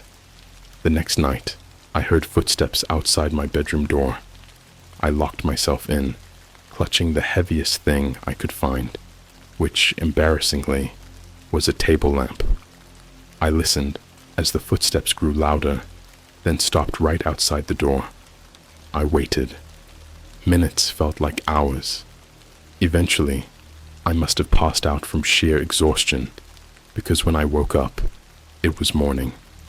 The door was still locked, but when I stepped into the hallway, I froze. Sitting in the middle of the floor was another Polaroid. This one was of me, taken the night before, from inside my bedroom. On the back, it said, "April is closer than you think." You'd think after the Polaroids, the footsteps, and the lipstick on my mirror, I'd just pack up my life and move somewhere remote, some cabin in the woods where no one could find me. But fear doesn't work like that. It paralyzes you. It convinces you that if you just sit still, keep quiet, and pretend nothing's wrong, maybe it'll all go away. It didn't. After the doorbell alert that night, I stared at the live feed from my phone like it was some kind of horror movie I wasn't supposed to be in. The figure was there again, still on the edge of the camera's view, just barely out of range. But this time, they weren't standing still. They were pacing back and forth like they were waiting for me to come outside, or maybe working up the nerve to do something worse. Every so often, they glanced directly at the camera, and though their face was blurred by shadows, I swear I could see the glint of their teeth. They were smiling. I didn't sleep that night. I just sat there in the dark, holding a kitchen knife and staring at my apartment door. When dawn finally rolled around, the figure was gone. No note this time. No Polaroid. Just the crushing realization that I was being hunted. I decided I had to do something. Anything. So the next morning, I drove to a friend's place, about an hour away. Let's call him Jake. Jake's one of those people who always seems like he's in control, no matter what's going on. He's the kind of guy you want next to you during an apocalypse. Someone who'd know how to turn a paperclip and a shoelace into a weapon. I hadn't told him anything yet. I just said, "Hey man, can I crash at your place for a couple of days?" He didn't ask questions. When I got there, I finally spilled everything. The tracks, the Polaroids, the doorbell footage. At first, he just listened, nodding slowly, like he was trying to figure out if I'd completely lost my mind. But when I showed him the Polaroid of the woman, the one tied up in the basement, his expression changed. He didn't say anything for a long time, just stared at it like it was radioactive. "I've seen this before," he finally said, his voice low. "What do you mean you've seen this before?" I asked, my stomach tightening. Jake hesitated, then pulled out his laptop. "There's a subreddit," he said. /shadow sites. It's for people who've come across stuff they shouldn't have on the dark web. Weird forums, cursed files, you name it. A few months ago, someone posted about a site called the Echo Vault. That name hit me like a punch to the gut. I hadn't even told Jake the name of the site yet. Jake pulled up the subreddit and started scrolling through the posts. Most of them were your typical dark web horror stories. Threads about cryptic messages, mysterious downloads, and weird rules like, don't answer the door after midnight. But then he found the one he was looking for. The title read, "Do not use the Echo Vault. They know everything about you." The post was long, detailing how the original poster had purchased an album from the site, just like I did. They described the tracks as haunting and prophetic, with lyrics that felt like they were meant for them specifically. But the similarities didn't stop there. The OP had also received a video, a Polaroid, and a warning about April. But there was one detail I hadn't seen before: the mirror people. According to the post, the tracks weren't just music. They were like invitations. Each song you listened to was like leaving a door open. The more you listened, the more they could get in. And once they were inside, they could use your reflections, mirrors, windows, even the reflection in your phone screen, to watch you, to find you. The OP claimed they started seeing things in their mirrors, shadows that moved when they stood still, faces staring back at them that weren't their own. They said the mirror people weren't physical, not in the way we think of. They existed between moments, in the milliseconds it takes for your brain to process what you're seeing. The post ended abruptly with a final warning. If you're reading this, they already know. Don't listen to the tracks. Don't look in the mirrors. And for God's sake, don't let them touch you. I laughed nervously. This has to be a joke, right? I mean, it sounds like some creepypasta. Jake didn't laugh. He just closed the laptop and looked at me, his face pale. Dude, this isn't just you anymore. If they've been in your place, if they've been watching you, you might have brought them here. That night, we covered every mirror in Jake's apartment with towels and bed sheets. It felt stupid at first, like we were kids afraid of Bloody Mary or something. But as the hours dragged on, the silence in the apartment started to feel heavy, like the air itself was pressing down on us. Around 3 a.m., I heard something. It was faint at first, like the sound of a nail scratching against wood. I thought I was imagining it, but then Jake heard it too. We both froze, listening. The noise was coming from the bathroom. Jake grabbed a baseball bat he kept by the couch, and we crept down the hallway together. The bathroom door was slightly ajar, and as we got closer, the scratching sound stopped. Jake pushed the door open slowly. The room was dark, but everything looked normal at first glance. Then we noticed the mirror. One of the towels we'd taped over it had fallen to the floor, and in the glass there was a handprint, smudged, greasy, and far too large to belong to either of us. "Jesus Christ," Jake whispered, backing out of the room. But before we could close the door, the mirror moved. It was subtle, like a ripple across the surface of water. But then something stepped into view. It wasn't us. It wasn't human. The figure in the mirror was tall and impossibly thin, its limbs stretching unnaturally as it moved. Its face, I don't even know how to describe it. It was like someone had taken a human face and smeared it, the features twisted and wrong. It didn't blink. It just stared at us, its head tilting slightly as if it were studying us. Then it smiled. Jake slammed the door shut, and we both bolted to the living room. The scratching sound started again, louder this time, like nails raking against the inside of the walls. We grabbed our stuff and ran out of the apartment without looking back. We spent the next 2 nights at a cheap motel, too scared to go back. But the thing is, I don't think leaving helped. I think they followed us. The second night, I woke up to find my phone's screen glowing. It was open to my camera app, recording a video. I didn't open it. I didn't hit record. But when I played it back, the footage wasn't of the motel room. It was my bedroom. Someone, or something, was standing in the corner, just barely visible in the dim light. They weren't moving, just watching. Jake and I don't talk much anymore. After that night, he moved out of his apartment and changed his number. I don't blame him. But me, I can't escape it. No matter where I go, no matter how many mirrors I cover or how many lights I leave on, I can feel them watching. April's coming, and I don't think I'll survive it. There's a point where fear doesn't feel like fear anymore. It just becomes part of your life. You stop reacting to every noise or shadow, because what's the point? They're already inside. They're always watching.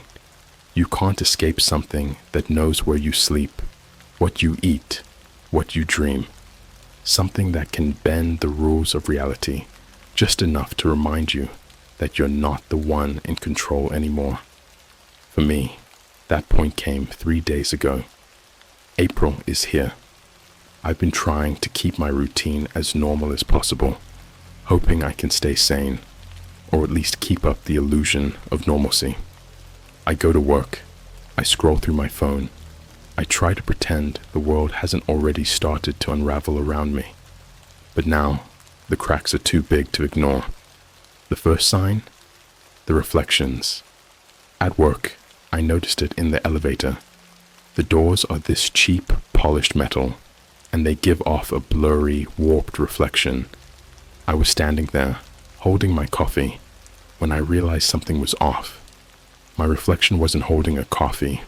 It was just standing there, staring back at me. I froze. My mind tried to rationalize it. Maybe it was the bad lighting, or some kind of optical illusion. But then my reflection did something I didn't.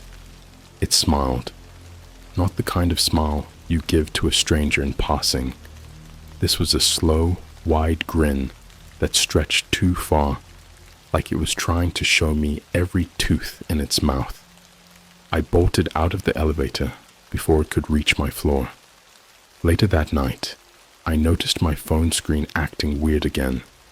Every time I turned it off, it would flash back on, the brightness cranked all the way up. I went into my settings to see what was wrong, but something caught my eye. In the recently opened apps list, there was one I didn't recognize. April. The icon was just a black circle, no text, no logo. I didn't download it. I didn't even know where it came from, but I didn't open it either. I've learned by now not to poke at things I don't understand. But then my phone vibrated. A notification popped up, and this time, there was no avoiding it. Open the app. The message wasn't from a number or a username. It didn't even show up in my notification history when I swiped it away. I turned off my phone and tossed it across the room like it was a live grenade. But somehow, the notification still came back, this time on my laptop. You're running out of time. That's when the headache started. I've never had migraines before, but this was like someone was driving nails into my skull from the inside. I took aspirin, drank water, tried everything, but nothing worked. Then I heard it, the faint sound of music. It wasn't coming from my speakers. It wasn't coming from my phone. It was in my head. It was one of the tracks from the Echo Vault, track 06, I think. The one with the warped, whispering voice. I hadn't heard it in weeks, but now it was looping in my brain like a cursed nursery rhyme. They're coming. They're coming. They're coming. I stumbled into the bathroom, desperate for anything to make it stop. I turned the faucet on, splashed cold water on my face, and looked up at the mirror. It was cracked. I don't remember it being cracked before. The split ran jaggedly across the glass, almost like a spiderweb. And behind the crack, in the reflection, I saw them. It wasn't just one face this time. It was dozens. Pale, hollow faces pressed against the other side of the mirror, like they were trying to break through. Their eyes were too dark, too empty, and their mouths moved in unison, whispering the same thing over and over. Let us in. Let us in. Let us in. My reflection wasn't there anymore. I don't remember leaving the bathroom. All I know is I woke up hours later on my couch, drenched in sweat, my hands clutching a butcher knife I don't even remember grabbing. The second sign came the next morning. I woke up to find a new Polaroid taped to my front door. This one was different from the others. It wasn't taken from inside my apartment or out on the street. It was from somewhere I didn't recognize. A wide, empty field surrounded by trees. In the middle of the field was a single chair. Tied to the chair was someone wearing a hoodie. The hood was up, but I didn't need to see their face. I recognized the jeans, the shoes, the posture. It was me. I flipped the photo over, and written on the back were 3 words: "Come find us." I don't know what possessed me to go, but I did. I packed a bag, grabbed the knife, and drove. The photo had no address or GPS coordinates, but somehow I knew where to go. It was like the field was burned into my brain, every detail clear as day. It took hours, maybe more. I wasn't paying attention to the clock, but eventually I found it. A stretch of woods on the edge of town, the kind of place that doesn't show up on Google Maps. The field was exactly like the photo, empty, desolate, with a single chair sitting in the middle. But when I got closer, the chair was empty. No ropes, no hooded figure, just a piece of paper sitting on the seat, weighed down by a rock. I picked it up. It was a handwritten note that said, "Turn around." I didn't want to. Every instinct in my body screamed at me to run. But before I could decide, I heard it. Footsteps. They were slow and deliberate, coming from behind me. I turned around. At first, I thought it was just one person, but then more of them stepped out from the tree line. 2, then 5, then a dozen. They all looked wrong. Their movements were jerky, unnatural, like puppets with tangled strings. Their faces were blurred, like someone had smudged them out in a photograph. But their eyes, those were sharp, glowing faintly in the dim light. One of them stepped forward, tilting its head as it studied me. Then it smiled, just like the reflection in the elevator. It spoke, but its voice wasn't its own. It was mine. You shouldn't have listened. I don't remember what happened next. I think I ran. Maybe I blacked out again. All I know is I woke up in my car, parked on the side of the highway. My phone was sitting on the passenger seat. The screen lit up. The app, the black circle with no name, was open. There was only one button on the screen. Play. I haven't pressed it. Not yet. But I know I will. They've made sure of that. The mirror people aren't just reflections. There's something bigger. They're everywhere. And they're not just watching anymore. They're waiting. And April is far from over. This is it. I know it's the end. There's no denying it now. Whatever's been happening, whatever they are, it's not just in my head. They've taken everything I thought was real and warped it into something I don't even recognize anymore. The worst part is, I don't know if they're letting me write this as a final warning, or if they're making me do it. Either way, this is all I have left. If anyone finds this, maybe it'll mean something. Maybe it won't. The app, the one with the black circle, won't go away. No matter what I do, it's there, waiting. I've tried deleting it, factory resetting my phone, even smashing the damn thing. None of it works. When I look at the screen, the button is always there. Play. I haven't slept since I came back from the field. Every time I close my eyes, I hear them, not just in my head anymore. They're in the walls, the floors, the air itself. Whispers, faint but constant, like the sound of wind slipping through a crack in a door. Sometimes I hear my name. Other times, it's that same chant from track 06. They're coming. They're coming. They're coming. The cracks in my mirrors are spreading. At first, it was just the bathroom. Now it's all of them. Every reflective surface in my apartment, even the black screen of my TV. The cracks aren't random either. They're forming shapes, spirals, symbols, faces pressed against the glass. Last night, I swear I saw a hand reach out. It didn't break the surface. It just pressed against the other side, like it was testing the barrier. 2 nights ago, I tried leaving. I packed a bag, got in my car, and started driving. No destination, no plan, just the overwhelming need to get away. But the farther I drove, the more everything started to feel wrong. At first, it was subtle. The streets seemed too quiet. No cars, no pedestrians, no sound except the low hum of my engine. Then I noticed the signs. The same gas station kept showing up, over and over, no matter how far I drove. The same empty diner, the same broken streetlight, flickering at the corner of an intersection I knew I hadn't passed before. It was like the world was looping, folding in on itself to keep me trapped. I pulled over at the gas station to try and figure out where the hell I was. The building looked abandoned, its windows boarded up and covered in graffiti.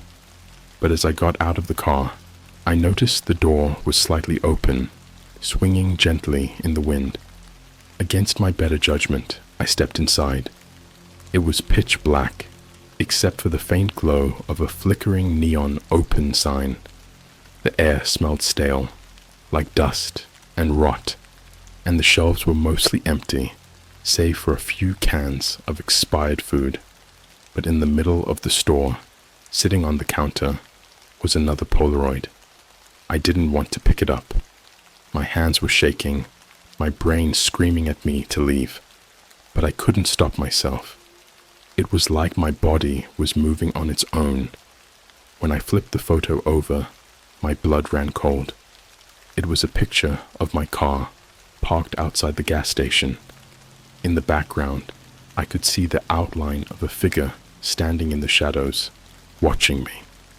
Written on the back of the photo were 3 words: "Go back home." When I got back to my apartment, the app was waiting for me. This time, the screen had changed. The black circle had been replaced by a countdown. 0, 0, 0, 0, 5, 9. It was already ticking down. I don't know what I was expecting when it hit 0, but when it did, my phone started playing track 12, the last one. I hadn't listened to it before. I didn't even know it was in the folder. The sound that came out wasn't music. It wasn't even a voice. It was a noise, a low, guttural hum that seemed to vibrate through the entire room, shaking the walls and rattling the glass in my windows. It made my teeth hurt, like it was burrowing into my skull. Then the whispers started. They weren't coming from the phone anymore. They were coming from the mirrors. I turned around and saw them, all of them, faces pressed against the glass. Dozens, maybe hundreds, their mouths moving in perfect unison. The cracks in the mirrors spread farther, splitting and splintering, until the surfaces weren't glass anymore. They were openings, windows into somewhere else, somewhere dark. One by one, the faces began to push through. First their hands, clawing at the edges of the mirrors, then their heads, their bodies.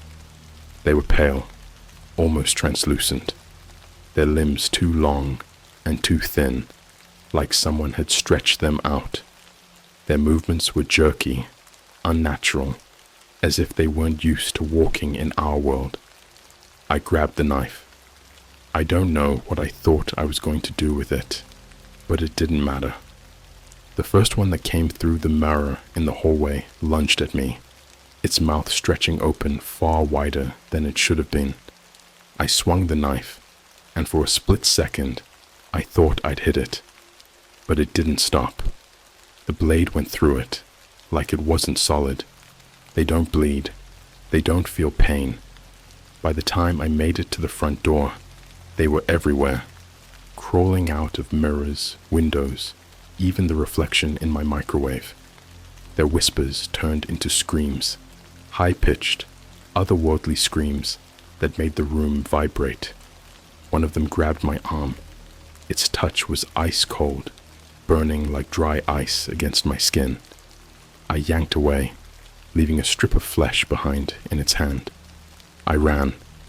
I don't even remember leaving the building, but somehow I ended up in the street, barefoot and bleeding. The screams were still echoing in my ears, but when I looked back, the apartment was quiet. No lights, no movement, just my reflection in the windows, staring back at me. Except it wasn't my reflection. Now, I'm sitting in my car, parked in the middle of nowhere. My phone won't turn off. The app is still open, but the countdown is gone. In its place is a single message. You played the tracks. You opened the door. Now, you're part of it. I can hear them in the mirrors, in the rear view, in the side windows. They're waiting for me to look, waiting for me to slip up. Every so often, I catch a glimpse of them out of the corner of my eye, just long enough to remind me that they're still there. I don't know what happens next. Maybe this is what they wanted all along. Maybe they needed someone to bring them through, to give them access to this side. Or maybe they're just playing with me, drawing it out because they can. All I know is that I can't run anymore. Wherever I go, they'll follow. Wherever there's a reflection, they'll find me. And now that I've written this, they'll find you too. So if you're reading this, do yourself a favor. Stay out of the mirrors. Don't listen to the tracks. And whatever you do, don't let them touch you. April isn't over yet. Edit. My phone just lit up again. It's another Polaroid, sent as a notification. This time, it's not of me. It's of you.